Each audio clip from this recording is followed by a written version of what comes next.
Pupulungin naman ng Commission on Elections o COMELEC ang mga survey firm ngayong linggo para matalakay ang panuntunan sa pagsasagawa ng survey.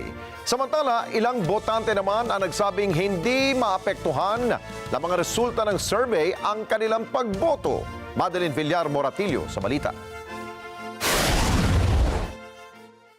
Kabi-kabila ang pre-election survey na naglipa na ngayon. Pero kay Mercy, wala umanong epekto ang mga survey na ito. Hindi. Bakit po?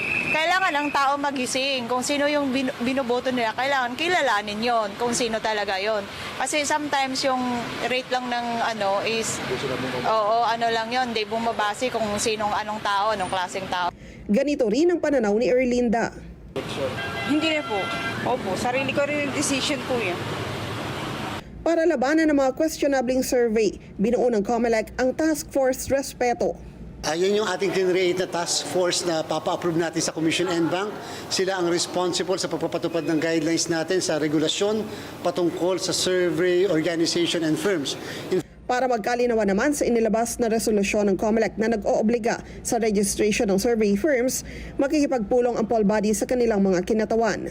Nilinaw naman ni COMELEC Chairman George Garcia na exempted sa bagong regulasyon na ito ang mga media entity, religious organization, cause-oriented group, civic organization, maging educational institution. Kalsada surveys ay hindi po kasama yon. Yung mga ginagawang surveys ng mga dyaryo, radyo, hindi po kasama yon sapagkat yan ay part ng News and Public Affairs Program.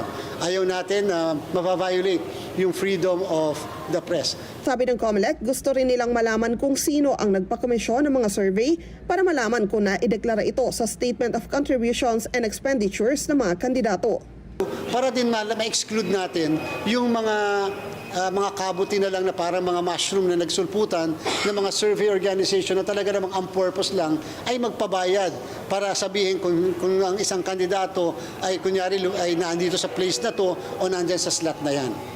Una rito sa resolusyon ng COMELEC, inatasan ang mga survey firm na magparehistro sa kanilang Political, Finance and Affairs Department. Sino mang mabibigong sumunod dito, pwedeng mapagmulta at maharap sa election offense. Madeline Villar Moratillo para sa Mata ng Agila.